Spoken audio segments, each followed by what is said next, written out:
without much further ado, drum, drum, drum, drum, drum, Bridgit Dengel Gaspard! Woo-hoo!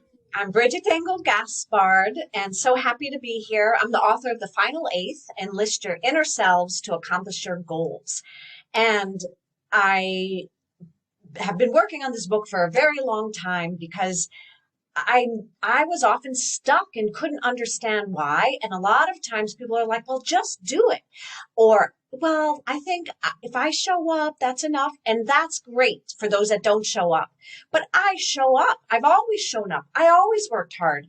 And so it didn't make sense because none of the usual helpfulness worked because I did those things. And so what I ended up realizing is that there are parts of us that are against the goal. And I realized that because I stumbled upon voice dialogue, which is an amazing technique where you literally talk to different parts of yourself and are curious. What does that part think? What's its wisdom? What's its sting? And through writing this book, I really saw that the underground nodding was about the selves were for the goal, and then there are selves against the goal. And those selves have wisdom. They're actually accurate. They aren't the problem. They're the way into the solution, which sometimes means dump the goal. I have a whole chapter on that because sometimes it's the wrong goal. We've outgrown it, or it's not noble or big enough. So within that, Kashan and I were talking and we realized we really want to have conversations that especially bring out those unspoken words for those different parts of ourselves and what makes a SHEro. Because often it's not the superhero, superwoman that we think of. And so I'm really excited to have everyone here today. And I want to hear more about you all and jumping into like what comes up with this really important topic. And I'm going to pass it to Chandra. Good morning, everyone. Hi, my name is Chandra. You can call me Chan. I am a publicist, business consultant, host, producer, a whole lot of things. But I am excited about the conversation today because I'm getting to show myself. I'm not, don't have to be all buttoned up and everything. So I'm very excited to be here. And thank you so much for having me.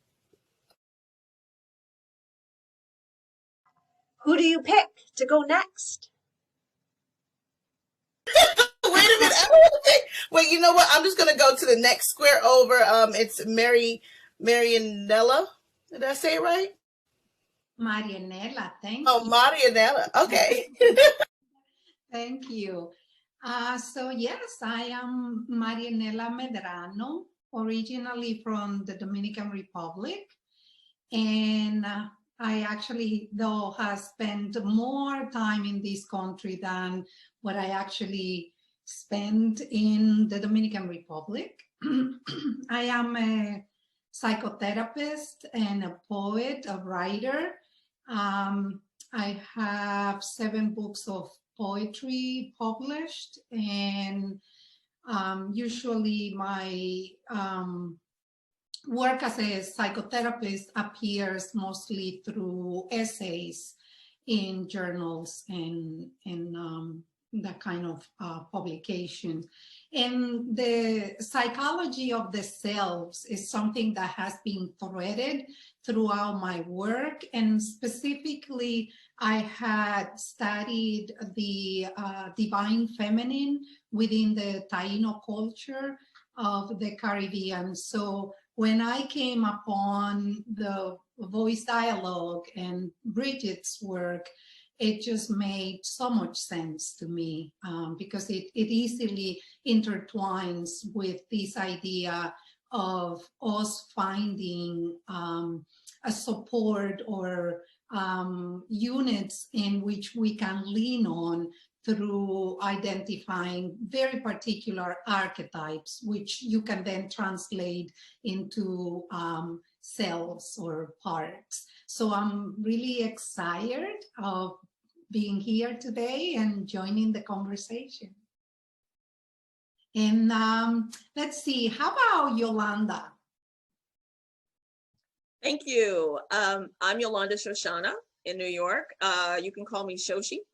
And I am a witch. I'm a multidisciplinary creator, which also means culinary crime writing, content creation for wine and spirits. I'm a culinary historian, and I am a crypto clairvoyant. I help people, especially women, get their crypto and money shit together. And that's been really fun and exciting. So that is me. And Vanessa, who I'm so happy to see, I am passing it to you. We've known each other for a long time. I suspect we will be overlapping in some shares of what we've experienced at some points. Thank you, Shoshi. My name is Vanessa Codorniu, and I am a Latinx bruja who was lucky enough to grow up in an intuitive spiritual home. And my current work has been something that's been forming for over decades. And I am a clinical hypnotist, doing this work for 22 years, an intuitive. And I am also the digital creator, and I just founded the School of the Healing Artes, and it is focused on supporting the next generation of BIPOC and Latinx healers and leaders, focusing on getting them really accessible and getting us accessible training that has integrity, that is moral, and is there for them now, there for us now when we need it. I have been on this journey for a long time, and I'm just really emotional today to see all of us here and to be part of all of this. What I help people do is connect to the power of their intuition, break through their ancestral patterns, and really tap into their ancestral power so they can create lives and businesses that they're very happy with, that they're just excited. Of course, nothing is perfect, but when we're really aligned with our magic, when we're aligned with our inner selves, I do believe that we are unstoppable, right? Even if we pause and if we have to grieve, whatever it may be. And so I'm excited to be here. So thank you so much.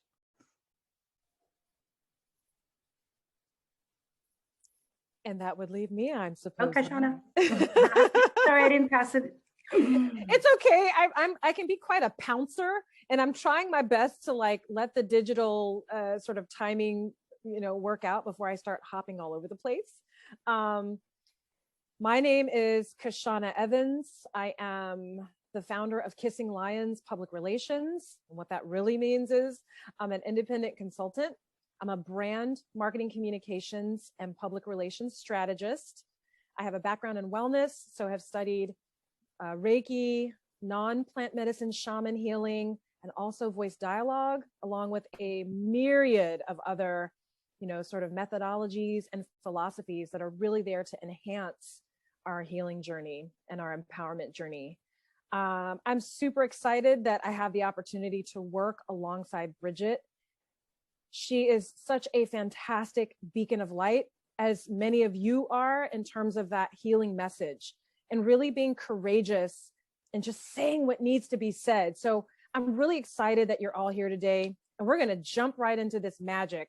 And of course, feel free to overlap one another, tail one another, and just remember, as you're speaking, if something exciting happens, that's great. But if everyone's speaking at once, we'll have a little bit of a hard time hearing you in post-production. So wink, wink, just a little reminder.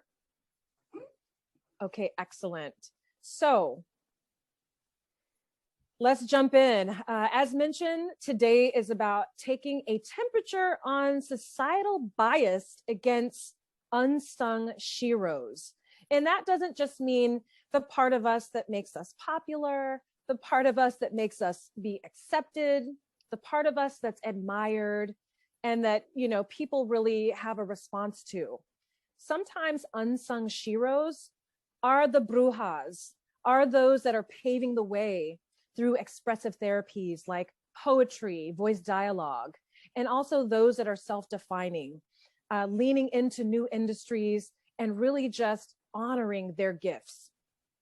What inner selves, in other words, which parts of your personality do you feel you've had to hide as a woman for fear of being shamed or being disapproved of, or worse? Can I jump right in? So a lot of times I'm very vocal. I'm very, very outspoken. So I've had to hide and shrink that down, and that became exhausting. And so after a while, I gave up doing that, because if I make you feel uncomfortable because I voice my opinion and I voice the things that I know and the things that I see and the things that, then I can't, it's just too much. So that's the biggest thing. Like, I've been, teaching, telling me to hide how smart I really am, or hide certain things that I see, or hide, those types of things. As a woman, it's like, oh, you're so antisocial, you're so mean, you're so this. I'm not. I'm honest, and I'm going to get straight to the point. Well, you're saying it too mean. I can't help that you feel that way. And it's like, I don't want to constantly apologize for being myself, but, you're so emotional. I'm not emotional. Now, I'm just passionate, and I want to get my point across. So that's the biggest thing I think that women have, especially, being a Black woman, I have to watch my tone, my facial expressions, my, the inflection in my voice, and all of these things. It's like, it's exhausting. So that's, I shouldn't have to shrink myself, and I stopped doing it. I have not been invited because there are other women who have found a problem with it. So I have not been invited to re-invited, or, to attend a lot of things, because I've said things that everyone else was thinking. I was like, so it's wrong for me to say what everybody is thinking, or what someone else is thinking, or myself, so it's like, I'm at peace now, because I'm going to speak and I'm not going to bite my tongue. So yes, yes. I want to piggyback on that, because I think we've probably had similar experiences. I'm very opinionated, and people will say, why are you mad? It's like, I'm not mad. This is what I'm feeling. And of course it becomes, you're an angry Black woman. It's like, no, I'm just saying how I feel, because if I was a man, if I was a white man, it'd be okay for me to say these things and it'd be fine. It really happened to me in college when I went to theater school. There were really no people of color, but like 3 of us. I was upset about not getting cast in shows, but I did take that. I empowered myself, and I helped them recruit students of color. But they gave me an Angry Woman Award that year. Oh yeah. They gave me an Angry Woman Award. Whole fight. Y'all can take that award and keep it, okay? Because you're not going to do that. See, I'm sorry. See, yeah, so that's a prime example. And then I think I did probably shrink back a little bit for a while after that process, because it was just so interesting to me. Because normally I'm also sometimes the only person of color. I'm also a Black Jewish woman. So I have to watch some of the stuff I say in the Jewish community, or I did when I worked for the Jewish community. Now I don't give a hoot. So it's just very interesting. I'm gonna jump here too, because my response is along the same lines. Is that the part that I was instructed to hide was the angry part. The part that can curse and send someone to hell if it's necessary. I was instructed that it was not okay to show that part, to the point that I don't know how to curse in Spanish, but I can curse in English. So that's good.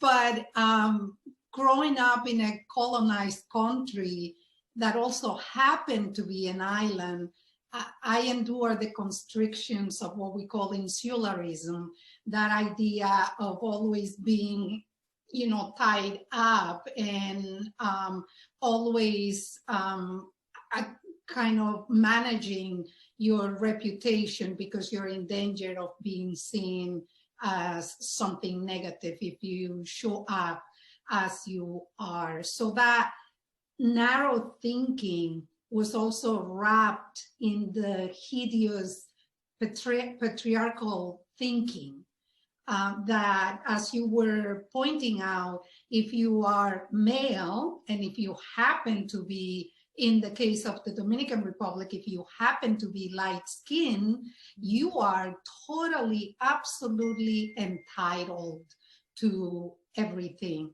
So I think there was many years where I kind of went with that and was kind of quiet, but I can't claim that I've been a quiet one because I think poetry saved me, poetry gave me a voice and allowed me to kind of manage that anger and say it in a way that was acceptable. So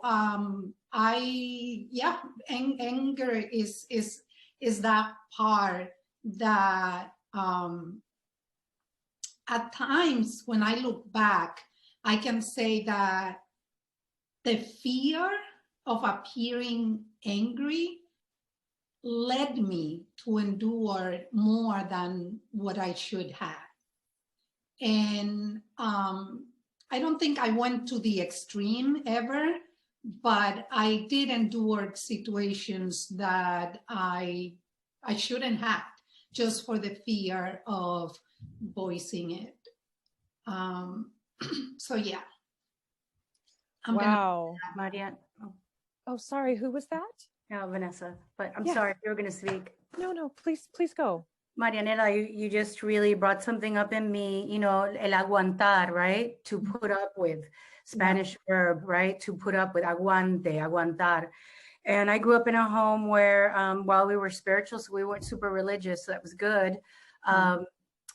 You know, I was very outspoken from a very young age, very like, that's not right. Don't make fun of people. Don't pick on people. And when I was born, my parents are from Argentina. I was born in Peru, and I had a health issue. And so I was dedicated to a Black saint. I don't know if there are more than that, but I know San Martin de Porres, right? And so as a little girl, so anger and upset is also the linking. But as a little girl, I was getting on my knees to pray to a Black saint. So as I got older and I saw injustice around me and I saw anybody say anything about anything, I will get very upset. And the message that I got is like, be quiet, like you're safe, shut up. Be quiet, you're safe, shut up. But to me, it created such a tension and an upset. And I felt like I was betraying him, because at 6 and 7, you know, I still honor that energy of the saint, but I was like, I can't. And so it's like, shut up about what's happening at home. Shut up about what is happening around you if you see cases of like injustice. And I'm not saying particularly my parents, it would be like my uncles, it would be school, it would be other kids. And I think for me, not only angry, but strength, like strength, you know. I think that I was really attacked for being strong, for being decisive, for looking at a situation and being like, this connects to that, connects to this, connects to that, seeing the bigger picture, even from a young age, and being like, there's something here, and then being right. But it's like, you're not supposed to be pretty, be quiet, stay safe. And I mean, I haven't really done that the rest of my life, but I could say that it brought a lot of abuse in terms of my work spaces. So I didn't accept abuse in my relationships because I was like, I've seen machismo. I am not doing this if I could avoid it at any cost.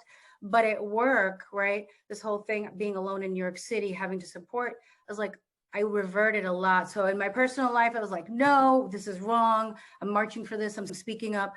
But in my workspace, I was afraid to be outcast or to not have a job or not like sustain myself. So it caused a lot of disturbances. I never really planned to become an entrepreneur. In fact, as a healer, I kind of rejected it until I had to heal that part of myself and say that anger, that strength, that courage, that being able to see the bigger picture is actually the tool that's really brought me out of everything. And so it's like, some people call it the inner masculine, whatever you want to call it. I don't think we have to call it that, because women are powerful AF. But when I made that peace, it started to take me out of the situations of abuse, right? And be able to stand up for myself and for others and injustices that I see. But it was intense, you know? Yeah. I mean, I really hear that. And, you know, I do feel that, you know, what you've shared so far is really powerful. And we hear these narratives so often. Your inner boss is being shut down because in the middle of leadership, it's doing too much leadership, right? In the middle of sharing wisdom, it's sharing wisdom too confidently without first apologizing. And I'm seeing these as different expressions of that. So before I answer the question, Bridgit, I'd love to just hear any of your perspective, because they've just actually, by sharing their stories, spoken about specific archetypes that are really, really being impacted in society. Yeah, I want to share like my personal story in relation to what I heard, which was sort of, I went the opposite. I have Irish upbringing, Irish Catholic, so I grew up with a lot of those archetypes. My mother was religious at the time, so I got confirmed, all of that stuff, and the constricting. But the way I actually internally was very angry and knew it, but I was so compliant. I was the opposite. My self-esteem had been so shattered by just keeping me down, keeping me attached to making sure that being sort of my parents' couples therapist in a way. So we were a family with secrets. So silence, no one had to tell me not to say anything. Plus I was ashamed of their behavior. So I protected them in ways I was never sure about, or I had no idea until decades later. But one way to keep me quiet, and I remember a lot of my early memories, I was picking up on everything, but it was my intuition. It was the sixth sense. And so I knew what was going on, but my actual visual memories are just of my feet. Then I realized I just kept my head down. Everything was coming in. I had lots of opinions, but I was the opposite. I was very quiet. And part of my grief was my own collusion in my own not speaking up. So I became a micro revolutionary. So I could help people in the minutia. And so I still do that. I feel like that's been my passion as a psychotherapist. Like I go to marches and things like that. But if I can help people grow and become empowered, that's one of the things that I think that I'm very good at.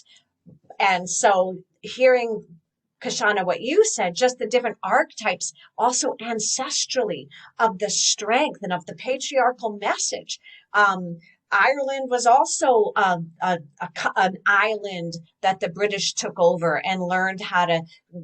They did a lot of their early training on how to get different members of different tribes against each other, and using the patriarch and religion to hold people down, as opposed to the spiritual connection that is beautiful.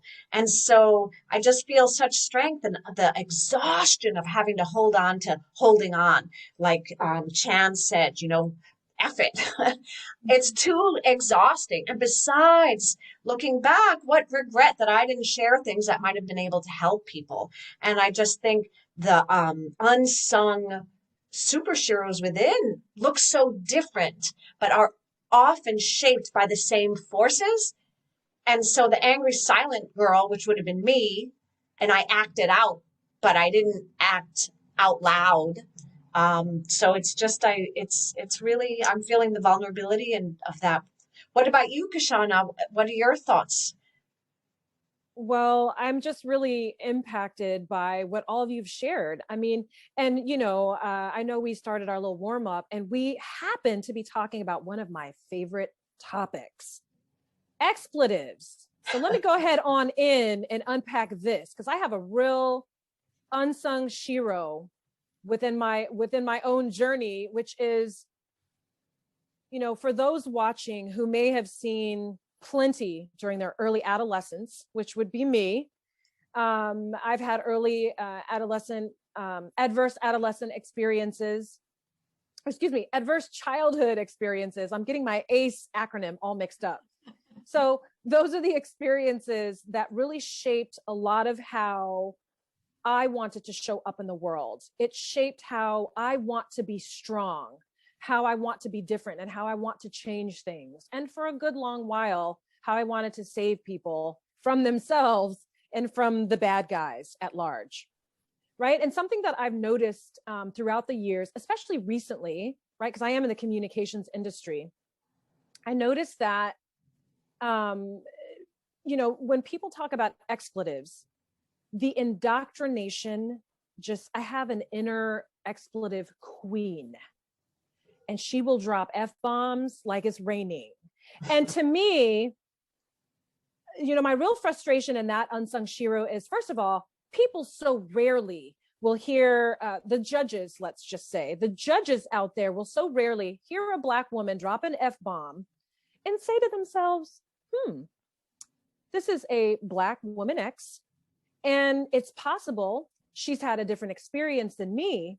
So people go to this immediate virtue self, this cleansed self, which I am really, I have very mixed feelings about, because what you're really doing is saying, if I say a F-bomb, you're treating me like filthy McNasty, as if I'm a colonizer. So let's get the narrative straight. If you are the colonizer and you're in the middle of your white European American savior or your ethnic saved self, right? So for every community has like an evangelical representation of what it is to be virtuous and wholesome and seen in the light of whatever the dominating philosophy or religion is. You know what makes me want to curse? It makes me want to curse when I see people fucking trafficked. That's what makes me want to curse. It makes me want to curse when I see people that are raped, dragged, lynched. It makes me want to curse when I talk to my own and we're so in pain, we bicker with each other and we drag each other publicly from sheer frustration and lack of societal support over a prolonged period of time. So the people I feel are so wholesome, go ahead and look in that backyard. And this is an invitation. I am not looking to make anyone our enemy who's watching this segment, but I invite everyone to look at your unsung, unclean SHEroes. I come from people who were trafficked, who had to have their babies in the same field they were picking cotton for. So let's please do not ask me to keep it real and wholesome. You get one or the other. You're going to ask me to be fake and wholesome. I'll try to deliver if I'm in a professional setting. But if I'm in my own setting and you're asking me to keep it real, put your shades on and put your seatbelt on, because that's really what you're asking those who have really seen so much toxicity and so much toil. I think that one of the things that keep us dancing between these safe personas or voices that we adopt, or archetypes that we choose to enroll, is that fear of not being accepted, of not being loved. And that really digs deep in us. I mean, it's not a coincidence, right, that every single one of us is talking, pointing to the same strategy that we either were forced to adopt or that we adopted as a self-preservation thing. So our biggest fear is not to be accepted, to be unloved. And, you know, I'm so grateful for the work of Brené Brown and Christine Neff and all those people who have been researching vulnerability and kind of giving us permission to just show up in any way that is necessary for us. When what we are hiding about ourselves turns out to be our greatest strength, and you know, to be able to lean on that, for instance, in my case, to be able to lean on the energy of anger and being able to tap into that powerful source that I can do through a poem, through whatever creative expression I can get my hands on. That's true liberation, true freedom, emotional and psychological freedom. I agree, and that is a perfect segue to our next question. So I'd like to really hear from you about what have you had to do to carve space for those less popular parts of yourself? And we'd love to just hear what has worked and what hasn't worked. Yolanda, tell me more. Oh my gosh, I'm like, this is like lots of different levels for me, depending on what community I'm in, because I'm in so many. So it does change, I'd say, community-wise. So say if I'm in the Jewish community and I am the one Black person that's there or one person of color that's there, I ended up just going in and just acting like I was normal instead of the questioning, instead of, well, oh, how are you Jewish? I just refuse to answer the question now because it's not your business. You just met me. My name is Shoshana. I have a Hebrew necklace on. You're going to have to deal with it. And it actually was just very empowering. And then I wrote a show about being a Black Jewish woman. So I started creating art. And then I got to perform in a Jewish troupe where I played Sarah. I played all the Jewish matriarchs. And it's like, you cannot argue with this. I also had a kosher soul food blog that was about Jewish food from around the world. And I'm like, here's our diversity right here. So there's that. And then when I worked in the corporate world, I knew who I was outside of the corporate world. I had all this stuff going on, but inside I actually did create a bubble around myself. I'm like, okay, if you're going to talk to me like this person right here on the review, that's who I'm going to come in and I'm going to be. The joke's on you though, because outside of here, I have all this amazing stuff going on. So when you talk to me like I'm a peasant, I'm actually walking out like royalty. So it was like, oh, how did you get that press trip to France? Well, had you really known who I was, you might would know the answer to that question. So that worked. But I will say at the same time, it also can be difficult in terms of you're not showing your whole self and you have to remind yourself sometimes, oh, I don't really know if I want them to know that. So there's that part of hiding oneself in front of particular people. And that I say is very difficult. Don't do it so much anymore. But that comes with time and then you figuring out how to navigate the system. But hiding yourself is very hard when you have a strong personality. Yeah. Listen, I will say this. When I had a regular job and I was always in HR. HR, listen, I had a chair in HR because someone would report that I made them feel uncomfortable because I made a face, or I made them feel uncomfortable because I said something they didn't want to hear. Okay, listen. So every time, because I stopped playing the role because I was tired. I will say this. I've had a colorful career. Now I'm a full-time entrepreneur. Thank heavens, because in every space that I was in, I had to reinvent myself because someone didn't like that I smiled a lot. Someone didn't like that, that I brought a bowl, a salt bowl with peppercorns and I had that on my desk. They didn't like that. So that when everyone knows what that means. When you walk through, it takes the bad energy, everybody knew, they didn't know what it was, but they didn't like it. And I'm like, this is how multiple personality disorder will manifest. I think that's where it came from, because people are trying to reinvent versions of themselves. That's what I had to do. And I did not fare well because, I could not remember, like, oh, wait, I'm in this meeting. I can't say this because this guy does not like the way I talk. So I just got to the point where I just stopped. I stopped talking, so everything was either written communication, and even in written communication, I had to, look at who I was emailing and make sure I didn't say per my last email or during the meeting, blah, blah, blah. Like, wow, how dare you remind me that I missed something? Like, see, as women, and I can only speak from a Black woman's perspective, and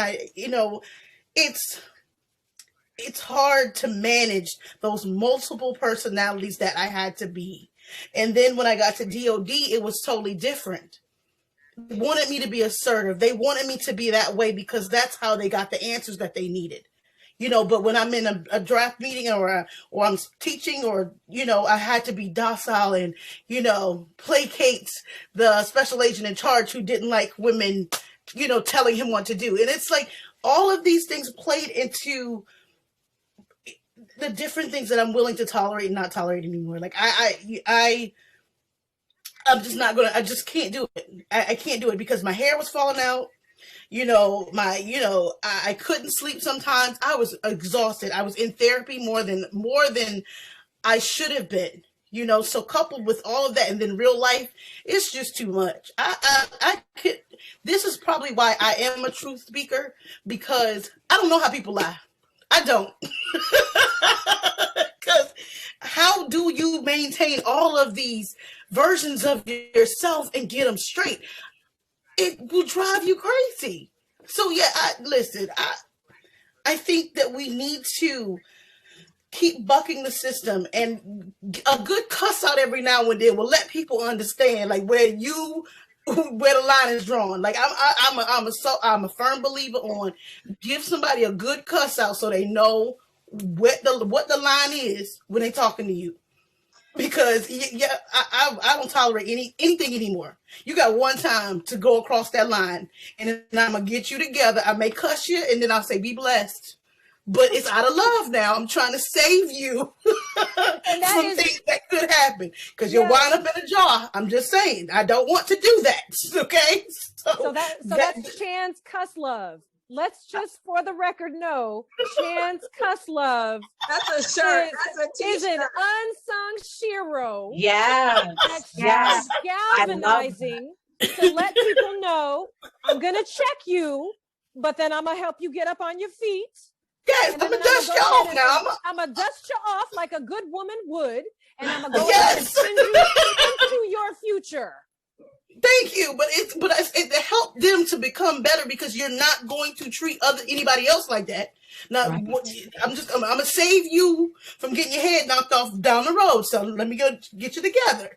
And I think a lot of people need to start doing that, because I'm not operating in that space anymore. You know, I'm not going to do it anymore. That's exhausting. It is wrong. I'm not going to do it. And I will tell any woman, don't let anyone tell you to do that. Don't invent these different personalities to operate in these spaces. Just leave the space. Cuss them out first, but then leave the space. That's all.